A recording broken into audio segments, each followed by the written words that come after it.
joys of having those windows there. I can see what's behind me. Yes, it's great. So, past few weeks, welcome to week 3. Week 1, we looked at, the title was The Power in the Presence, and it was all about not seeking God's power, or God's power. Oh, I love typos. It was all about seeking God's power, and not about us. It was not about seeking God's power. It was about getting into his presence. And the fact that we have the power by being in his presence, it's his power. We shouldn't be seeking the power, we should be seeking him and having a relationship with him.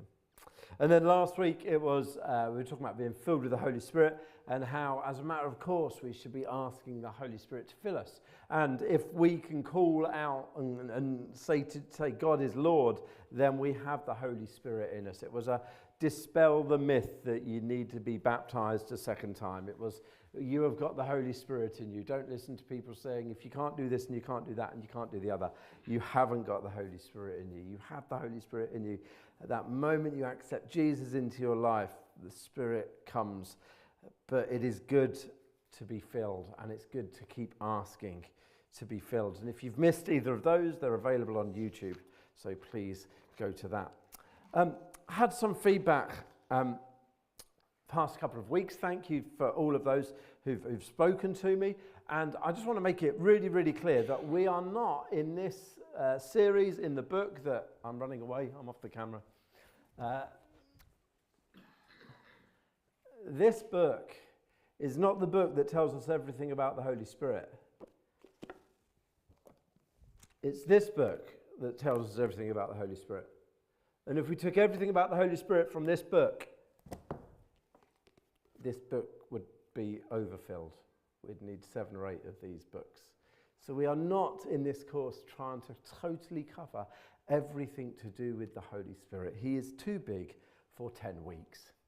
So we are focusing on the supernatural stuff, and really the stuff that I guess historically I've heard, and from speaking to other Christians, it's the stuff that made some people go, ooh, what's that all about then? And the title's in there, it's the everyday supernatural, living a spirit-filled life without being weird, and that's what we're looking to do. So I need to make the point that yes, when we are filled with the Holy Spirit, he enacts change on us.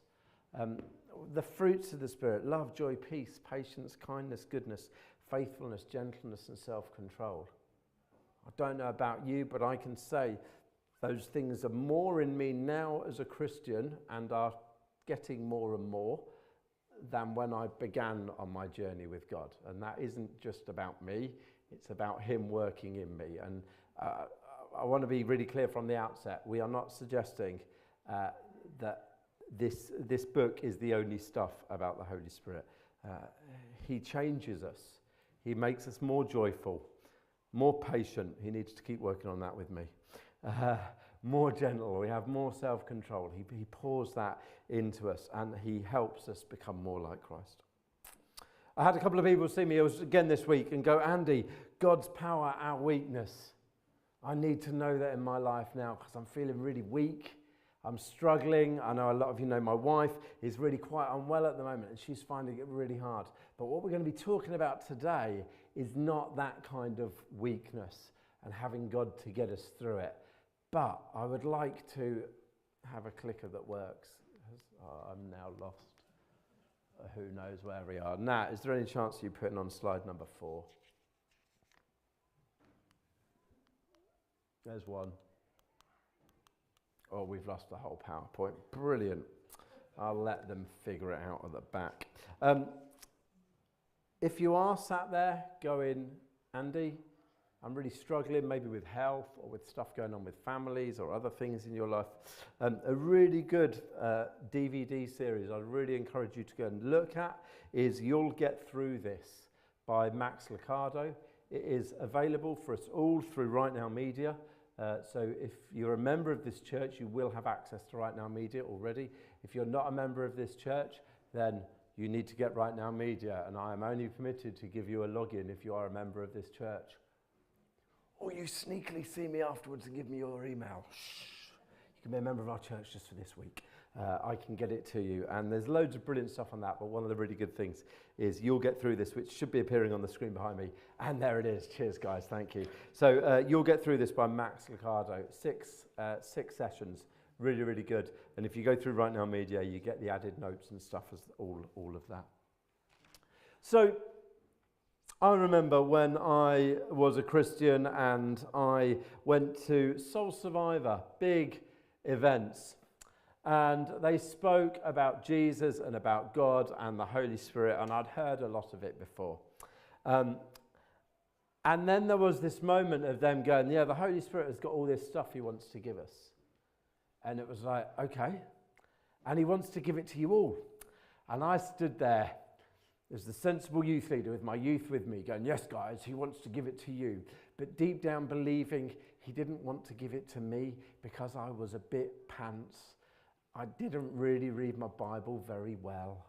My prayer life was pretty horrifically bad. It was in the moments of, oh yeah, I better pray, or, oh no, I need this.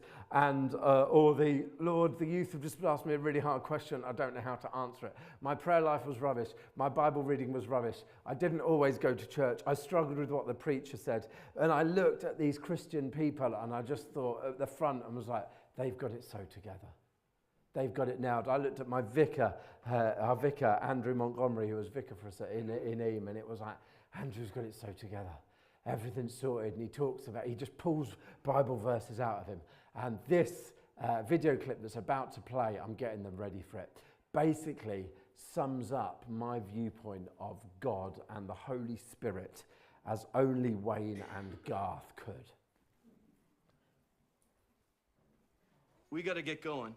No. Stick around. Hang out with us. Cool. Yeah, we'll stay and hang around with us. With Alice Cooper.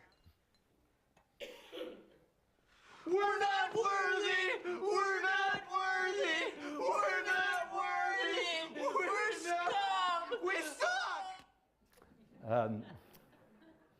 It was like, yeah, cool, I'll hang around with Jesus and the Holy Spirit. I'm not worthy. I don't know if you hear them. They go, we're scum, we suck. And that just sums up how I was. It was like, I'm not worthy for this. Me? I'm a complete and utter nightmare. I know a lot of you here know me very well and know that I am a bit of a nightmare. I've been through some dodgy stuff. And it was like, how can I be good enough for him? And then I opened up my Bible. I didn't do it then. I've done it since. And if we can go back onto the PowerPoint.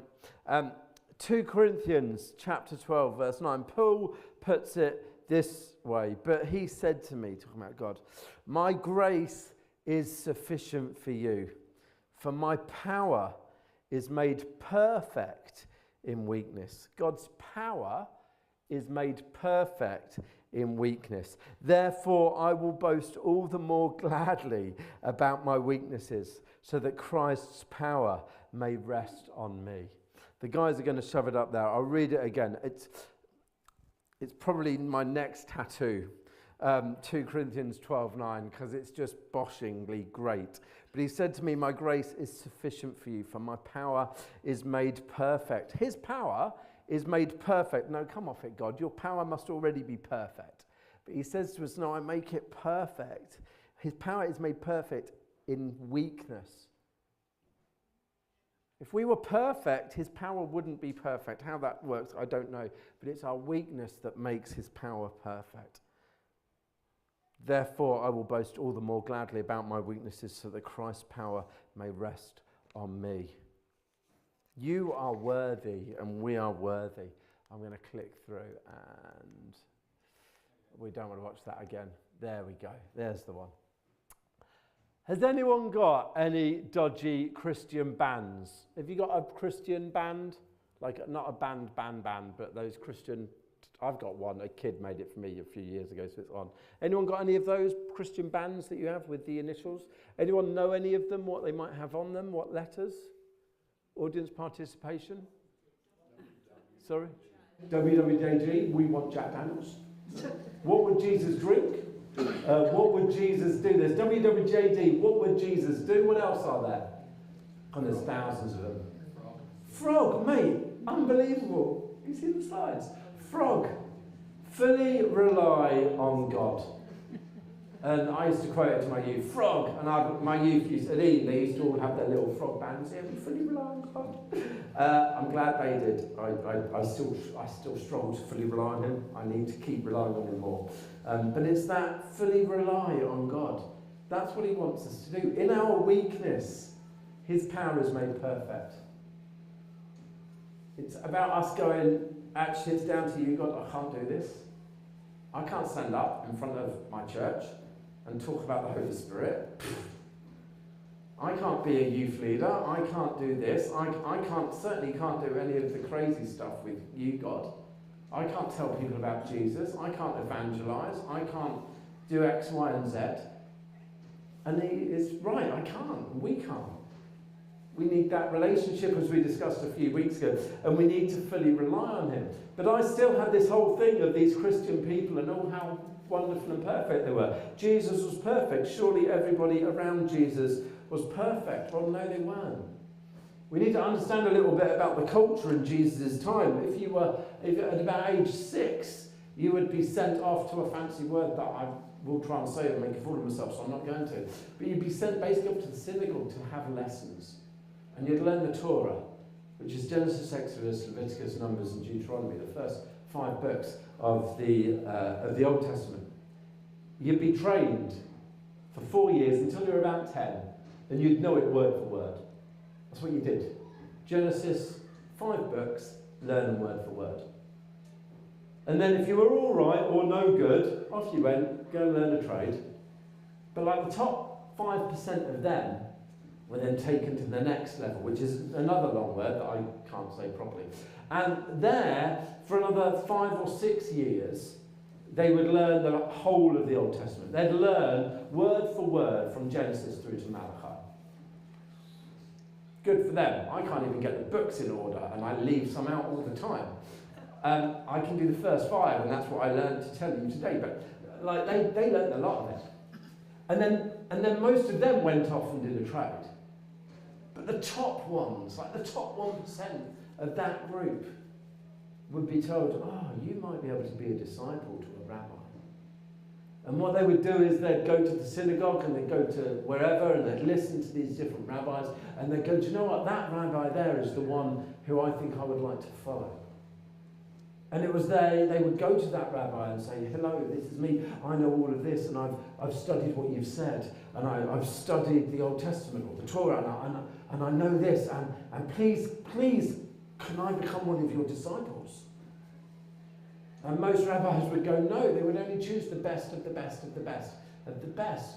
And they would then be the disciple, they would then be trained by that rabbi to become like that rabbi. And there was a saying where they would say to these lads that basically a blessing was that the dust of your rabbi would be on you. And it basically meant you would walk that closely behind them that their dust would land on you, that you would be that similar to that rabbi. And Jesus was a rabbi. And how did Jesus choose his 12? Did his 12 come to him and go, Jesus, we want to follow you. We are the cream of the creme de la creme. No, they didn't. Jesus went and found them. And he went to the most unlikely places. He went to fishermen. Not a great job, out at sea, bad weather, stinking of fish. These guys were not the creme de la creme. And I know you've probably all seen what's about to appear behind me. And you probably all know it, but it's good to remember that Jesus' disciples, we've got Peter, who totally denies him. He's like, yeah, I'm yours, I'm your best guy, me and you, Jesus, we got it. No, I don't know him. Like some little slave, no, I don't know him. Denies him. James and John, known as sons of thunder. We think that's probably because they were bad-tempered. They were so ambitious, they got their mum, they said, Mum, go and speak to Jesus and say to Jesus, when he's in heaven, when we join him, can we sit either side of him? Like, whoa, what are you to be asking that? They're that ambitious. They were vengeful. And read that Jesus sent them ahead to a Samaritan village to get them somewhere to stay at night. And the Samaritan village basically said, on your bikes, lads, you're not staying here. And they went back and said, Jesus, they said you're not staying here. And Jesus was like, it's all like that. Jesus, do you want us to call down a storm of fire and burn them to death? Doesn't actually quite say that, but essentially that's what they said. He chose these guys. He chose, yeah, come on, let's kill these people. They haven't given us a nice hotel. That's a bad thing on TripAdvisor. We had Simon the Zealot. Essentially, he was a freedom fighter against the Roman occupying force. He's a signed-up member to Al-Qaeda, probably not, but he would be a modern-day terrorist. And then we have this modern-day terrorist who hates the Romans, and then we have Matthew, the tax collector, the scum, the traitor, the fella who has turned his back on his own people. He's stealing from his own people, and he's working for the occupying Roman force. Imagine the conversations that Simon and Matthew might have had when Jesus wasn't around. We had Thomas. Poor fella needed antidepressants. He was negative about everything. Nothing went well. And he doubted everything. He got O's, let's feel them. And Judas says that he stole from the kitty that he had. And he also betrayed Jesus. There's 7 of Jesus' 12. As bad as me. I'm sure as bad as you. So we sit here going, God, we are not worthy of you. And God goes, you are having a laugh? Those guys were. You guys certainly are. And then we can read more, and you'll read this in your book, so I'll nip through this really, really quick. We can just get into our Testament. Noah, he was a drunk. Abraham, an old fart. Jacob, he was a liar. Joseph, well, he had been abused by the family. Moses stuttered. Gideon was afraid of everything. Rahab was a prostitute. Elijah was suicidal. And Job, he became bankrupt. God didn't choose the best people. Thank goodness for that. We read in 2 Corinthians chapter 4 verse 7, but we have the treasure in jars of clay to show that this all-surpassing power is from God and not from us. Now again, I'm sure lots of you understand the roles of clay jars. Earthenware jars were everywhere in Jesus' time. They could be made really cheaply, and they would store water or store wine in. They were just easy things, and they were everywhere. 10 a penny. Now, if you had a bit of money, what you'd do is you'd hide it away. And what they began doing was hiding their money and their valuables in a lovely jar or pot on the side. So a nice pot, we'll put in our nice valuables. Thief comes in, nice pot, thank you very much, has got the lot. So they would hide their treasure in these stone jars. Any treasure you've got, money, jewels, they'd put the treasure in the stone jars. But we have this treasure in jars of clay to show that this all-surpassing power is from God and not from us. The treasure in us is from him, as we discussed last week. We are those broken pots of clay. And sometimes we forget about what's in us. We worry about who we are, what we've done in the past, how we act, how we are now. And I was listening to a guy the other week on YouTube, and he said it's just like getting a briefcase of money and opening it up, and there's all this cash in there. And what you're most bothered about isn't the cash. You're most bothered about the scuffy old briefcase it's in. And it's like, oh yeah. I need to look beyond me, and I need to look to him, because it's his treasure in me. Does anyone know the style of Japanese art that this is? I'm whizzing through my notes. I'm asking a question just to fill space. This is Kimsugi. It's a Japanese art form. And what they do is they have, this would have been a normal bowl without the gold. It would, I don't know, been used for sake drinking. If you ever get the chance to drink sake, not sake, Japanese tea, at a Japanese tea ceremony. Off topic, my advice is you don't drink it. Okay, and if anyone has, it's basically green snot. So yeah, but anyhow, they've got this bowl. It's probably a Japanese green tea in it, but someone's broken it. The vessel is busted. It's broken. It's cracked. But instead of putting it in the bin, its brokenness and its cracks are filled with gold or sometimes with silver. And it's put back to use. And as it's put back to use, it's better than it originally was. The broken item has been repaired and is better than it was. And I think that sums us up. I look at that bowl and see beauty in its brokenness. And that's how God sees us. He sees us beautifully in our brokenness, in all the things that have messed up our lives or that we've gone through, the mistakes we might have made, the things that have happened to us. That brokenness is repaired and isn't just repaired with a little bit of glue, it's repaired with gold to make it more valuable, more precious, more beautiful than it was before. And then on top of that, amazingly, the Holy Spirit uses our brokenness in the world. As I don't want to keep going on about me, because that's totally what this is not about. It's about Him and about His Spirit. But I mentioned last week that I suffer with depression. I'm in a really great place at the moment. I'm not on any tablets and things are good.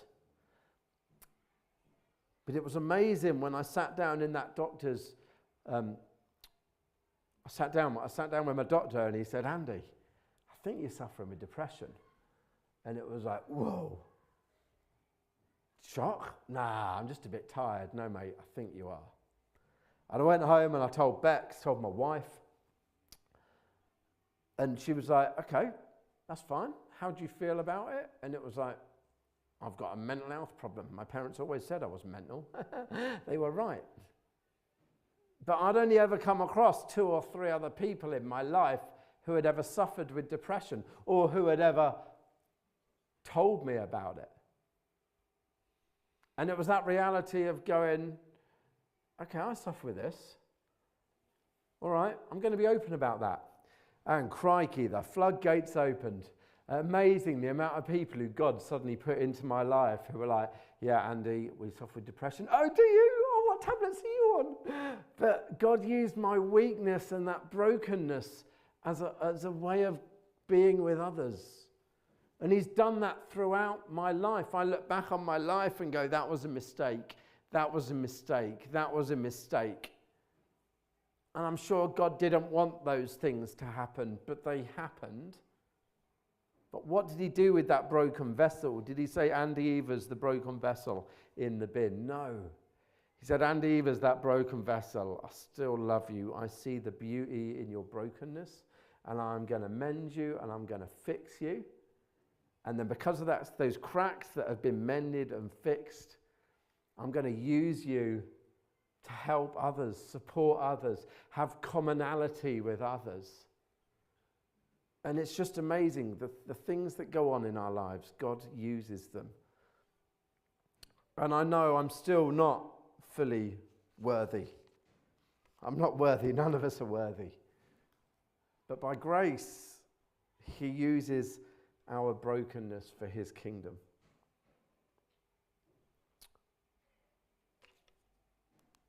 My grace is sufficient for you, for my power is made perfect in our weakness. His power is perfect in our weakness.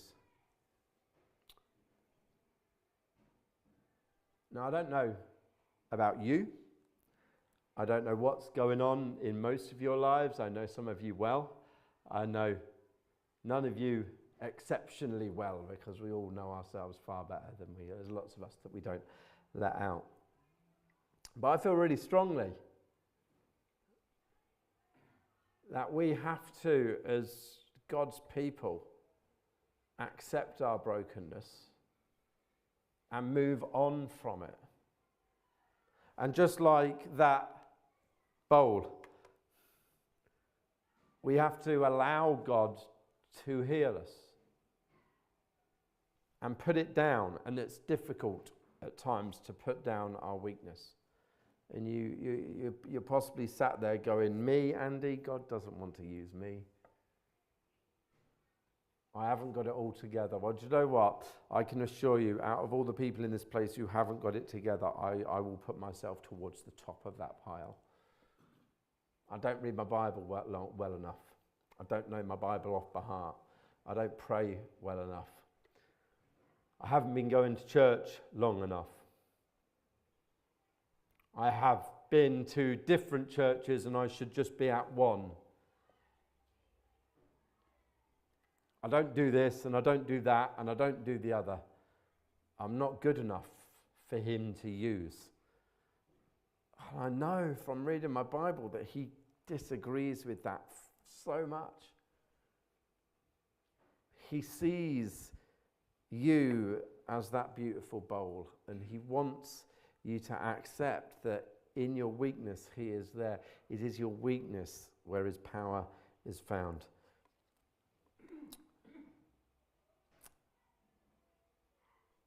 We're going to have a time of ministry tonight, and we weren't going to. Can we start rolling?